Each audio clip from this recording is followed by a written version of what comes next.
Hi hello welcome to Indian knowledge university. ఈరోజు current affair మరియు విద్యా ఉద్యోగ సమాచారం చూసుకుంటే ప్రధానంగా అయితే చాలా విషయాలు రావడం జరిగింది.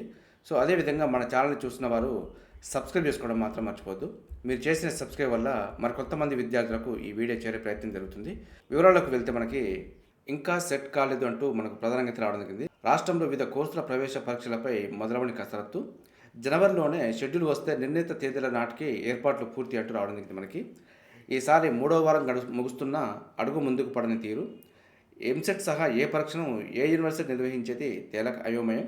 ఇలాగైతే ప్రవేశ పరీక్ష నిర్వహణ జాప్యం అవుతుందంటూ నిపుణుల హెచ్చరిక అంటూ మనకు రావడం జరిగింది.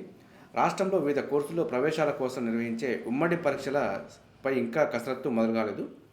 ఎంసెట్ సహా పాలిసెట్, ఈసెట్, ఎడ్సెట్, లాసెట్ పరీక్షల షెడ్యూల్పై అయోమయం నెలకొంది.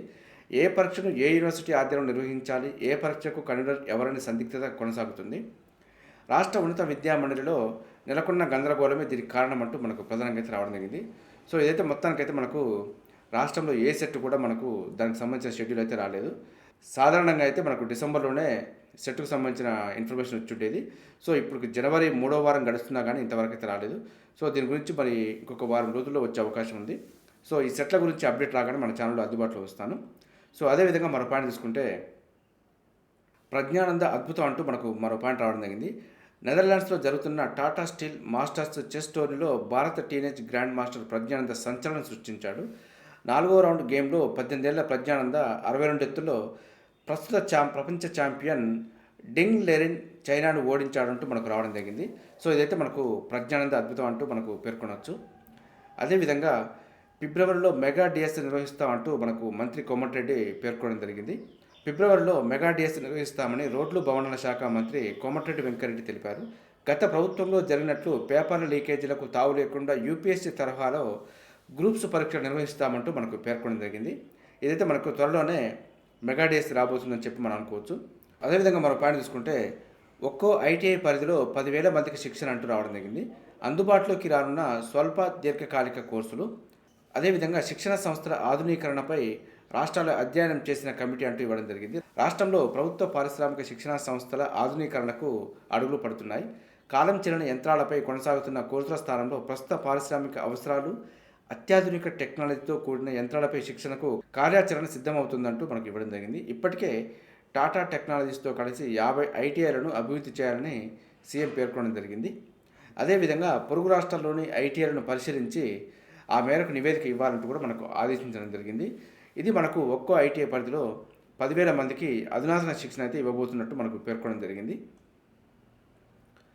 సో కరెంట్ అఫైర్లో భాగంగా మరికొన్ని పాయింట్ చూసుకుంటే తైవాన్ అధ్యక్ష ఎన్నికల్లో అధికార డెమోక్రటిక్ ప్రోగ్రెసివ్ పార్టీ డీపీపీ అభ్యర్థి లాయ్ చింగ్తే విజయం సాధించారు. ఈ ఫలితాలు జనవరి 11న వెలువడ్డాయంటూ ఇవ్వడం జరిగింది. అదేవిధంగా అంతర్జాతీయ టీ20లో వరుసగా 5 అర్ధ సెంచరీలు చేసిన తొలి ఆటగాడిగా జింబాబ్వే కెప్టెన్ సికిందర్ రాజా ప్రపంచ రికార్డు నెలకొల్పాడంటూ ఇవ్వడం జరిగింది. అదేవిధంగా మరో పాయింట్ చూసుకుంటే భారతదేశంలో గత 9 ఏళ్లలో 24.82 కోట్ల ప్రజలు బహుముఖ పేదరికం నుంచి బయటపడ్డారంటూ నీతి ఆయోగ్ 15 జనవరి 2024 విడుదల చేసిన నివేదికలో పేర్కొంది. దేశంలో ఉత్తరప్రదేశ్, బీహార్, మధ్యప్రదేశ్ రాష్ట్రాల్లో పేదరికం అత్యధిక స్థాయిలో తగ్గినట్టు నీతి ఆయోగ్ వెల్లడించింది. అదేవిధంగా యూనియన్ బ్యాంక్ ఆఫ్ ఇండియా 16 జనవరి 2024న 1,00,000 కోట్ల విలువ కలిగిన 4వ ప్రభుత్వ రంగ బ్యాంక్ అవతరించిందంటూ రావడం జరిగింది. మనకి ప్రభుత్వ రంగ బ్యాంకులైన State Bank of India, Bank of Baroda, Punjab National Bank మాత్రమే ఇప్పటి వరకు 1,00,000 కోట్ల విలువ కలిగిన బ్యాంకులుగా ఉన్నాయి. దీంతో 5వ బ్యాంకుగా యూనియన్ బ్యాంక్ ఆఫ్ ఇండియా నిలిచిందంటూ ఇవ్వడం జరిగింది. అదేవిధంగా మరో పాయింట్ తీసుకుంటే భారతీయ విద్యార్థులకు స్టడీ పర్మిట్లను తగ్గించిన కెనడా అంటూ ఇవ్వడం జరిగింది. భారతీయ విద్యార్థులకు ఇచ్చే స్టడీ పర్మిట్ల సంఖ్యను కెనడా ప్రభుత్వం గణనీయంగా తగ్గించింది. ఇరు దేశాల మధ్య నెలకొన్న దౌత్యపరమైన విభేదాల వల్లే పెద్ద సంఖ్యలో స్టడీ పర్మిట్లను అందించడం కుదరడం లేదని కెనడా ఇమిగ్రేషన్ మంత్రి మార్క్ మిల్లర్ తాజాగా ఓ ఇంటర్వ్యూలో వెల్లడించారంటూ మనకు ఇవ్వడం జరిగింది. సమీప భవిష్యత్తులో కూడా ఈ పర్మిట్ల జారీ గణనీయంగా పెరిగే సంకేతాలు కనిపించడం లేదంటూ కూడా మనకు పేర్కొంది. ఇందులో జూలై నుంచి సెప్టెంబర్ త్రైమాసికంలో 1.8 లక్షల మందికి పర్మిట్లను కెనడా జారీ చేసింది. కానీ డిసెంబర్తో ముగిసిన త్రైమాసికంలో మాత్రం కేవలం 14,910 మంది విద్యార్థులకు మాత్రమే అనుమతులు అందించిందంటూ మనకు ఇవ్వడం జరిగింది. దీంతో కెనడాకు వెళ్లే భారతీయ విద్యార్థుల సంఖ్య 86% తగ్గుదల నమోదైందంటూ మనకు పేర్కొనడం జరిగింది. ఇది మనకు భారతీయ విద్యార్థులకు స్టడీ పర్మిట్ తగ్గించిన కెనడా గురించి కొంత సమాచారం. కరెంట్ అఫైర్లో భాగంగా మరికొన్ని పాయింట్లు చూసుకుంటే జాతీయ సీనియర్ హాకీ ఛాంపియన్షిప్ 2023 విజేతగా ఏ జట్టు నిలిచింది అంటూ మనకి ఇవ్వడం జరిగింది. ఇదైతే పంజాబు.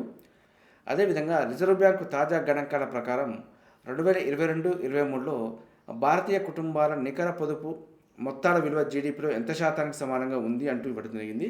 ఇదైతే 5.1%. వివాహాల కోసం విదేశాలకు వెళ్ళడానికి బదులుగా దేవభూమిగా పేరుగాంచిన ఏ రాష్ట్రాన్ని ఎంచుకోవాలని ప్రధానమంత్రి నరేంద్ర మోడీ ఇటీవల మన్ కీ బాత్లో యువజంటలకు పిలుపునిచ్చారు. ఇదైతే మనకు ఉత్తరాఖండ్. అదేవిధంగా మరో పాయింట్ చూసుకుంటే నేటితో ముగియనున్న టీఎస్పీఎస్సీ పదవుల దరఖాస్తు గడువు అంటూ ఇవ్వడం జరిగింది. టీఎస్పీఎస్సీ చైర్మన్ మరియు సభ్యుల పదవులకు దరఖాస్తు గడువు ఈ నెల 18తో ముగియనుంది. కమిషన్ పదవులకు అర్హులైన వారి నుంచి ప్రభుత్వం ఈ నెల 12 నుంచి దరఖాస్తులు ఆహ్వానించింది. గురువారం సాయంత్రం 5 గంటల్లోగా అందజేయాలని సూచించింది. ఇది మనకు నేటితోటైతే టీఎస్పీఎస్సీ పదవుల దరఖాస్తు గడువు ముగియనుంది. చూసారుగా, ఇది ఈరోజుకు సంబంధించి కరెంట్ అఫైర్ మరియు విద్యా ఉద్యోగ సమాచారం. ఇదే విధంగా మన ఛానల్లో ప్రతిరోజు మార్నింగ్ అయితే రావడం జరుగుతుంది. వీటితో పాటు అడ్మిషన్ నోటిఫికేషన్స్ మరియు రిక్రూట్మెంట్ నోటిఫికేషన్ సంబంధించి కూడా ఎప్పటికప్పుడు అప్డేట్ సమాచారం అయితే మన ఛానల్లో అందుబాటులో ఉంటుంది. మన ఛానల్ చూస్తున్న వారు సబ్స్క్రైబ్ చేసుకొని ఫాలో అవుతూ ఉండండి. ఈ వీడియో నచ్చితే లైక్ చేయండి, షేర్ చేయండి. సబ్స్క్రైబ్ చేసుకోవడం మాత్రం మర్చిపోద్దు. Have a nice day.